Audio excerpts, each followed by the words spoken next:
Okay, હવે આપણે આગળ જઈએ, બંનેના આલેખ આપણે દોરીએ.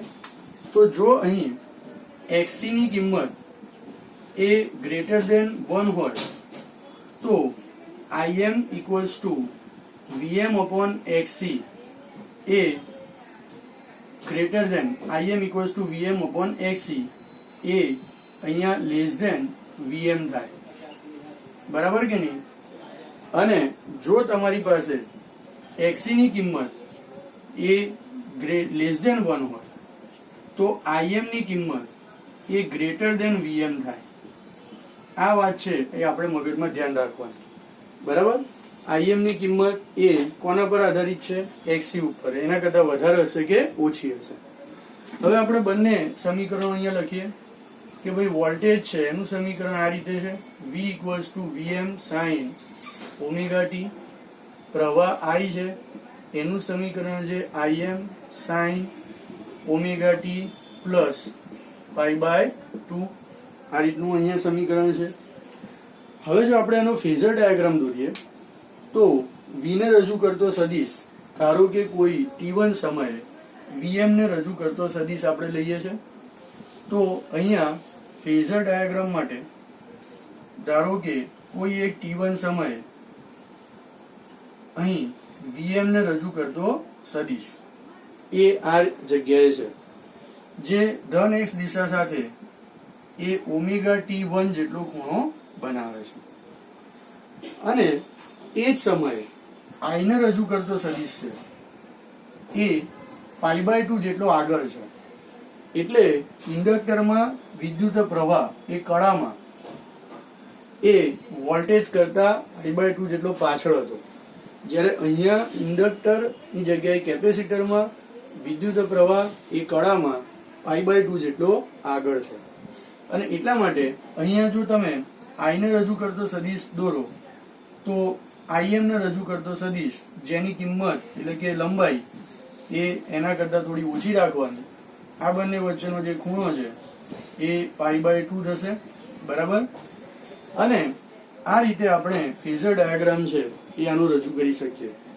અને કોઈ પણ t સમયે એનો જે વોલ્ટેજ છે એ વોલ્ટેજ એ કેટલો હશે?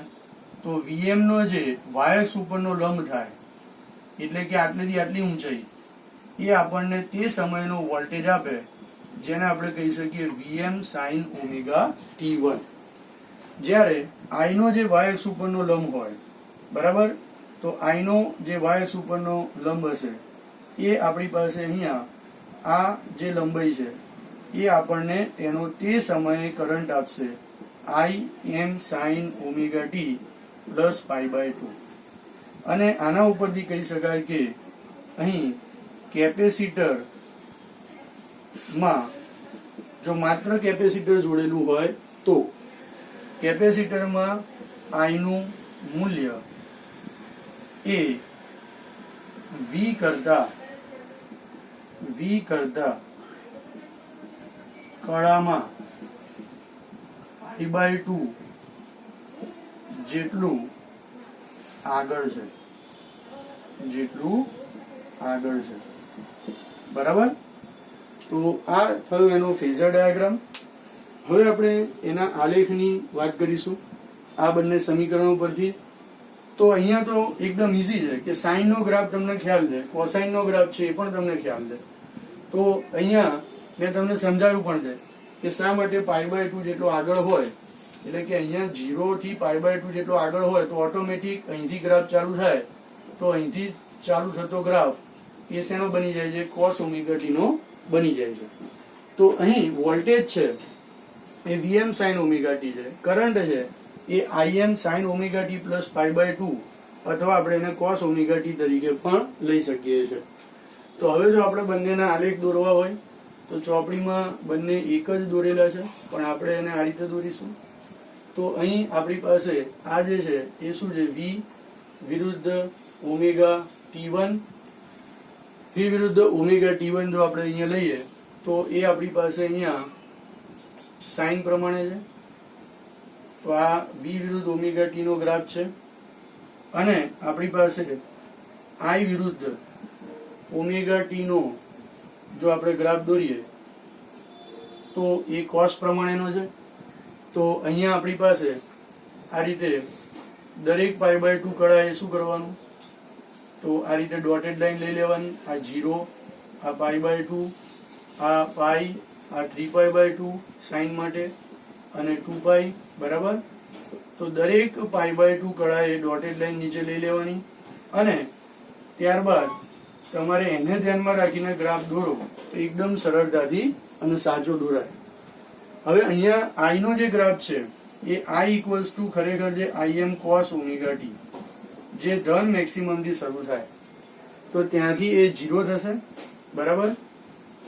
ત્યારબાદ એ અહીંયા ઋણ મેક્સિમમ થશે. દર π/2 કળાએ એ મેક્સિમમ થી 0 થાય અથવા 0 થી મેક્સિમમ થાય, તો 0 થશે. પછી ઉપર જોવાનું જ નહીં કે ભાઈ આની સાથે કેવી રીતે ફેરફાર થાય છે, માત્ર અહીંથી સ્ટાર્ટ થાય છે એટલું જ જોવાનું. તો આ રીતે આપણે એનો ગ્રાફ છે એ શું કરી શકીએ, એ દોરી શકીએ. ચલો ક્લિયર. તો આ એનો ગ્રાફ થઈ ગયો.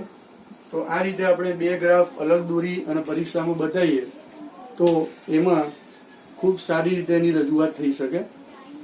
ત્યારબાદ આપણે છેલ્લે એની વાત કરીએ પાવરની.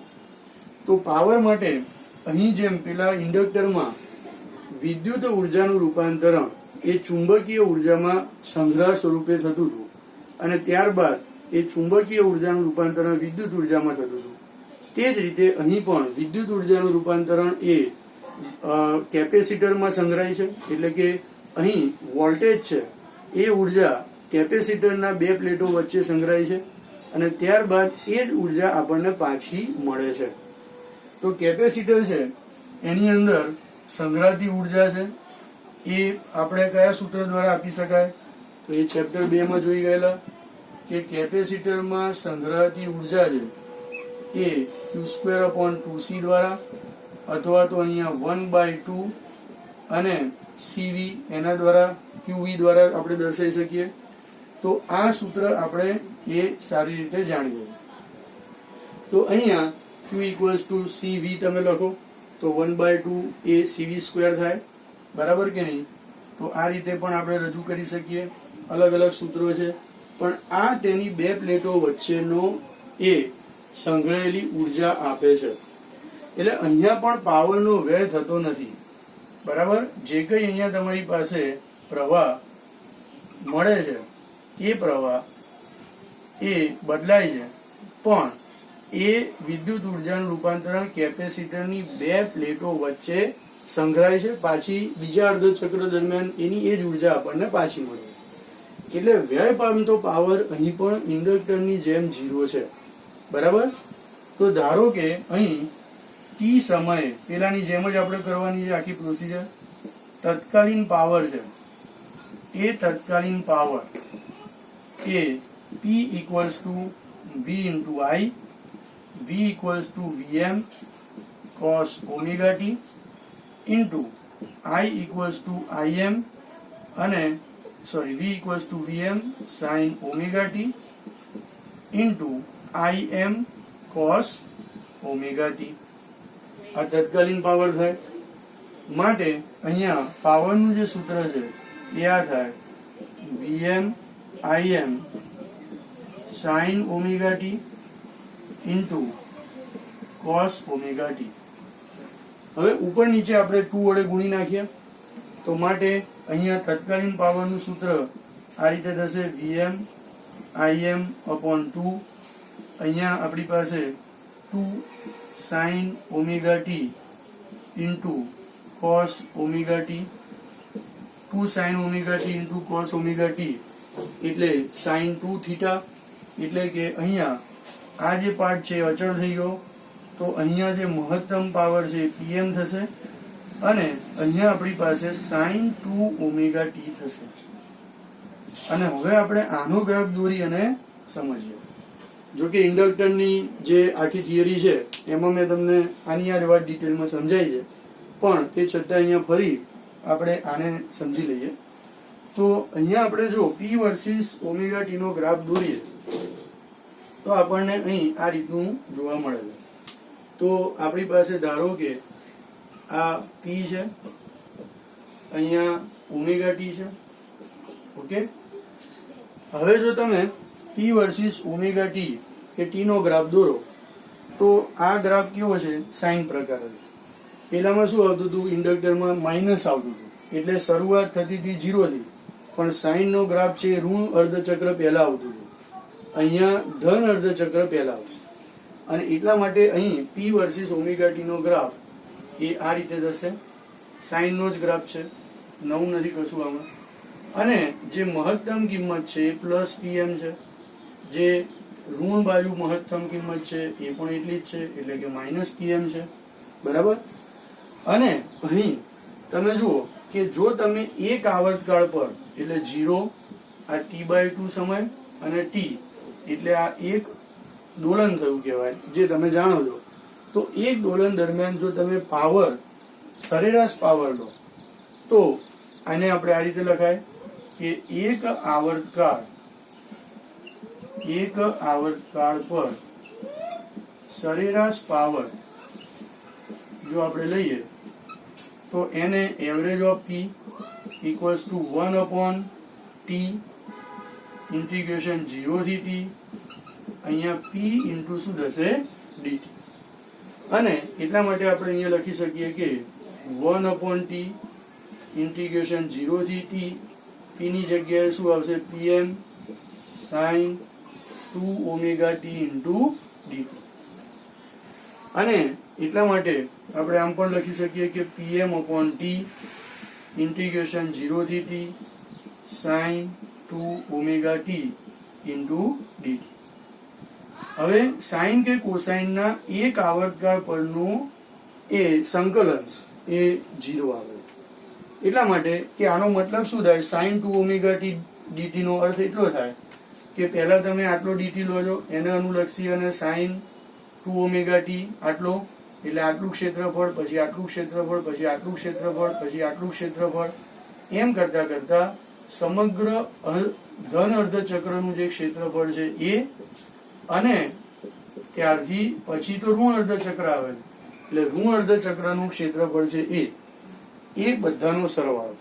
તો અહીં જેટલું ધન અર્ધચક્રનું ક્ષેત્રફળ છે એટલું જ ઋણ અર્ધચક્રનું ક્ષેત્રફળ આવેલું છે. અને એટલા માટે અહીં આપણી પાસે એક આવર્તકાળ ઉપર એનો સરવાળો 0 થાય, અને માટે અહીં સરેરાશ પાવર પણ મેથેમેટિકલી પણ સાબિત થાય છે કે અહીંયા કેપેસિટરમાં વ્યય પામતો પાવર એ 0 થાય છે.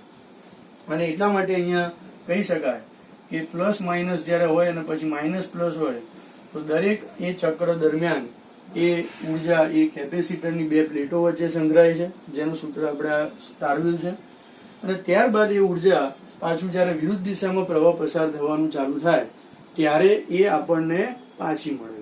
એટલે કે ઉર્જાનો વ્યય થતો નથી, ઉર્જા નાશ પામતી નથી. વ્યય એટલે અહીંયા બીજા સ્વરૂપમાં થાય છે, પણ ઉર્જા સર્કિટમાંથી કે પરિપથમાંથી જતી રહેતી નથી, પણ એની જ ઉર્જા અંદર એ મેન્ટેન રહે છે. તો એટલા માટે અહીં આપણે કહી શકીએ કે કેપેસિટરમાં વ્યય પામતો પાવર, કેપેસિટરમાં વ્યય પામતો જે પાવર આવેલો છે એ પાવર એ 0 હોય છે. ઓકે, તો કેપેસિટરમાં વ્યય પામતો પાવર એ 0 હોય છે. તો આ સાથે આપણે કેપેસિટર વિશે તમામ માહિતી ડિટેલમાં મેળવી. તમે શાંતિથી એને તૈયાર કરજો અને સમજજો, તો જેથી આપણે આગળના ટોપિક અને MCQ પણ સોલ્વ કરી શકીએ.